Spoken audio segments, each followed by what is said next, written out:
నా పేరు యామిని. మాది కొత్తగూడెం.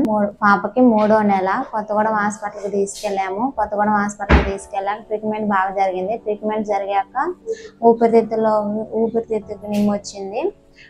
శ్వాస తీసుకోవటం ఇబ్బందిగా ఉంది. వాళ్ళు అక్కడ నుంచి ఖమ్మం రాశారు. ఖమ్మం వాత్సల్య హాస్పిటల్కి వచ్చాము.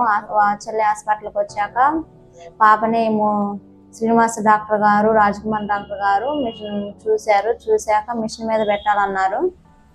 మిషన్ మీద పెట్టాక 4 రోజులు ఉంచారు. 4 రోజులు ఉంచాక హార్ట్కి బాగా ఇబ్బందిగా ఉందని అన్నారు. బేబీ ఆఫ్ యామిని అని మా దగ్గర రావడం జరిగిందండి. వచ్చినప్పుడు బాగా బేబీకి ఎస్ఓవి ఉండేది. రిఫర్ చేశారు కొత్తగూడెం నుంచి. బేబీ కండిషన్ వచ్చినప్పుడు బాగాలేదు. చూసిన తర్వాత బేబీకి మెషిన్ పెట్టాలని చెప్పాము. సో హెచ్ఎఫ్ఎన్సి స్టార్ట్ చేయడం జరిగింది.